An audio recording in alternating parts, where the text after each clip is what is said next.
నమస్తే, welcome to ధృత media. సినీ ఆనిముత్యాలు. తరం మారినా ఏమాత్రం తరగని అందం తనది. అందానికే అసూయ పుట్టే రూపం ఆమెది. సుందరమైన స్వప్నలోకాల సౌందర్య రాశి. ఆమె ఆరేసుకుంటే ప్రేక్షకుడు మనసు పారేసుకున్నాడు.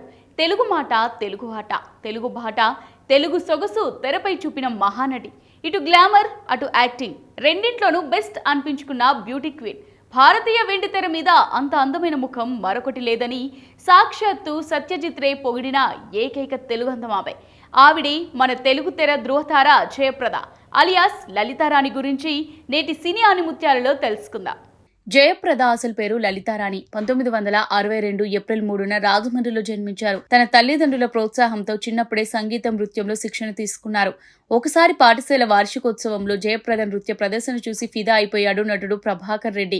దీంతో తాను నటించే భూమి కోసం చిత్రంలో జయప్రదకు చిన్న వేషం ఇప్పించాడు. భూమి కోసం మూవీని నిర్మిస్తున్న సంస్థ పేరు జయప్రద ఫిలిమ్స్. అలా బ్యానర్ పేరే లలితారాణికి పెట్టాడు దర్శకుడు తిలక్. అప్పటి నుంచి లలితారాణి కాస్త జయప్రదగా మారిపోయింది. అలా మొదలైన జయప్రద సినీ కెరియర్ నేటికి కొనసాగుతూనే ఉంది. అయితే జయప్రద చాలా మంది యాక్టర్స్ మాదిరిగానే డాక్టర్ కావాలని భావించారట. కానీ సహజంగా ఆమెలో ఉన్న నటన వల్ల డాక్టర్ ని కాస్త పక్కన పెట్టి యాక్టర్ అయ్యారు. నటిగా అడుగులేస్తున్న తొలి రోజుల్లోనే the great director K Balachander, K Viswanath చిత్రాల్లో నటించే అవకాశం లభించింది. దీంతో కొద్ది రోజుల్లో జయప్రద మంచి నటిగా పేరు తెచ్చుకుంది. పాత్ర ఏదైనా సరే అందులో ఒదిగి నటించడమే మాత్రమే ఆమెకు తెలుసు. అందుకే తెరపై జయప్రద కనిపించినప్పుడు ఆమె పాత్ర మాత్రమే కనబడుతుందంటారు తోటి నటులు. కె బాలచందర్ తీసిన అంతులేని కథ మూవీలో జయప్రద పాత్ర ఆమె నట జీవితాన్ని గొప్ప మలుపు తిప్పిందనే చెప్పాలి. కుటుంబాన్ని పట్టించుకోకుండా జులాయిగా తిరిగే అన్నకు చెల్లిగా నటించి జయప్రద అత్యధిక మార్కులు కొట్టేశారు. తన కుటుంబ బాధ్యతల కోసం పెళ్లి చేసుకుని యువతి పాత్రలో అద్భుత అభినయాన్ని కనబరిచారు జయప్రద. ది గ్రేట్ దర్శకుడు కె విశ్వనాథ్ తీసిన సిరిసిరి మూవా చిత్రంలో మూగ నృత్య కళాకారిణిగా అద్భుతమైన మూగాభినయం చేసి అలరించారు జయప్రద. కె విశ్వనాథ్ దర్శకత్వ ప్రతిభకు కెవి మహాదేవన్ సంగీతానికి జయప్రద నటన తోడైన ఈ చిత్రం ఘన విజయం సాధించింది. కె విశ్వనాథ్ దర్శకత్వంలో కమల్ హాసన్ తో నటించిన సాగర సంగమం కళాత్మక చిత్రాల్లో ముందు వరుసలో ఉంటుందని చెప్పవచ్చు. ఈ చిత్రంలో జయప్రద కమల్ తో పోటీ పడి మరీ నటించారు. తెలుగులో అప్పటి అగ్ర కథానాయకులందరితో కలిసి నటించారు జయప్రద. అయితే ఎన్టీఆర్ జయప్రద కాంబినేషన్ అదుర్సని చెప్పాలి. ఈ జంట మాస్ ప్రేక్షకుల నీరాజనం అందుకుంది. వీరిద్దరి కాంబినేషన్ లో వచ్చిన అడవిరాముడు చిత్రం బాక్స్ ఆఫీస్ వద్ద సరికొత్త రికార్డులు నెలకొల్పింది. ముఖ్యంగా ఈ చిత్రంలో ఆరేసుకోబోయి పాట ఇప్పటికీ మాస్ పాటల్లో మేటిగా నిలుస్తోంది. ఆ తర్వాత వీరిద్దరూ కలిసి నటించిన యమగోళ చిత్రం ప్రేక్షకుల చేత ఇలవేసేలా చేసింది.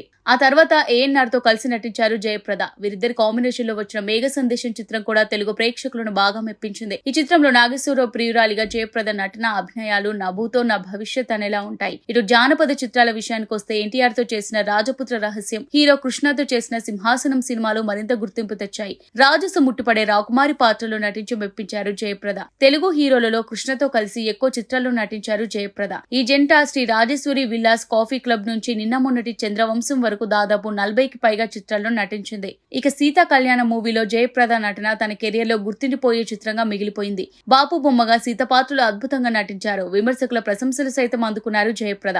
ఆ తర్వాత ఎన్టీఆర్ తిరుపతి వెంకటేశ్వర కళ్యాణం సినిమాలో పద్మావతిగా నటించి ప్రేక్షకులను మెప్పించారు. ముఖ్యంగా తెలుగు తెర అందగాడు శోభన్ బాబుతో జయప్రదది సెపరేట్ కెమిస్ట్రీ అని చెప్పాలి. వీరిద్దరూ స్వయంవరం, రాధాకృష్ణ, దేవత వంటి పలు హిట్ చిత్రాల్లో కలిసి నటించిన ప్రేక్షకుల మదిని దోచేశారు. ఇక రెబల్ స్టార్ కృష్ణంరాజుతో నటించిన తాండ్రు పాపారాయుడు, రంగూన్ రౌడీ, సీతారాములు వంటి చిత్రాలు ప్రేక్షకుల మన్ననలు పొందాయి.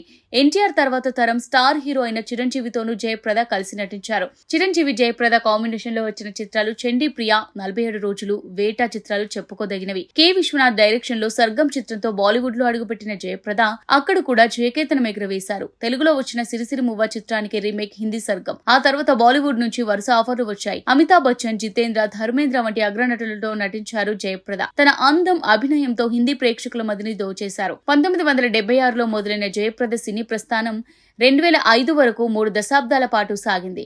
తెలుగు, తమిళం, మలయాళం, కన్నడ, హిందీ, బెంగాలీ వంటి 8 భాషల్లో 300కు పైగా సినిమాల్లో నటించారు. సినీ రంగంలోనే కాకుండా రాజకీయాల్లోనూ అడుగుపెట్టి తనకు తిరుగులేదని నిరూపించుకున్నారు జయప్రద. తెలుగుదేశం పార్టీ వ్యవస్థాపకుడు ఎన్టీఆర్ పిలుపు మేరకు 1994 అక్టోబర్ 10న టీడీపీ తరపున పొలిటికల్ ఎంట్రీ ఇచ్చారు. టీడీపీ అంతర్గత పోరులో చంద్రబాబు సైడ్ చేరి టీడీపీ మహిళా విభాగం అధ్యక్షురాలయ్యారు. 1996 ఏప్రిల్లో టీడీపీ తరపున రాజ్యసభకు ఎన్నికయ్యారు. ఆ తర్వాత టీడీపీకి రాజీనామా చేసి యూపీలోని సమాజ్వాదీ పార్టీలో చేరారు. 2004, 2009లో లోక్సభకు ఎన్నికయ్యారు. సమాజ్వాదీ పార్టీ బహిష్కృత నేతకు మద్దతు పలకడంతో 2010లో జయప్రదను పార్టీ నుంచి బహిష్కరించారు. 2011లో అమర్ సింగ్ తో కలిసి రాష్ట్రీయ లోక్ మంచ్ పార్టీ స్థాపనలో కీలక పాత్ర పోషించారు. 2012 యూపీ అసెంబ్లీ ఎన్నికల్లో 360 స్థానాల్లో అభ్యర్థులను నిలబెట్టారు. ఒక్క సీటు కూడా సాధించలేకపోయారు. 2014లో ఆర్ఎల్డీలో చేరారు. 2014 సార్వత్రిక ఎన్నికల్లో ఓటమి పాలయ్యారు. 2019లో బీజేపీలో చేరారు. ప్రస్తుతం బీజేపీలోనే ఉన్నారు. ఇటీవల తన థియేటర్ సిబ్బందికి ఈఎస్ఐ కాంట్రిబ్యూషన్ చెల్లించిన కేసులో జయప్రదకు యూపీ కోర్టు 6 నెలల జైలు శిక్ష విధించింది. ఆ వెంటనే థియేటర్ యాజమాన్యం 9,80,000 రూపాయలను ఈఎస్ఐ కాంట్రిబ్యూషన్ కింద జమ చేయడంతో సుప్రీంకోర్టు జయప్రదకు శిక్షను రద్దు చేసింది. అలా భూమి కోసం చిత్రంతో తెరపై తలుక్కున మెరిసిన జయప్రద సినీ రాజకీయ జీవితంలో తిరుగులేని పాత్ర పోషించారు. నటిగానే కాకుండా రాజకీయ నాయకురాలిగా కూడా సక్సెస్ సాధించారు. ఇండియన్ సెల్యులాయిడ్ బ్యూటీగా పేరు తెచ్చుకున్న జయప్రద ప్రయాణం మరింత సాఫీగా సాగాలని కోరుతూ నేటి సినీ ఆణిముత్యాలకు సెలవు తీసుకుందాం. ఇది ఇవాల్టి సినీ ఆణిముత్యాలు. మరో నటి ప్రస్థానంతో మళ్ళీ కలుద్దాం. Keep watching Dootha media.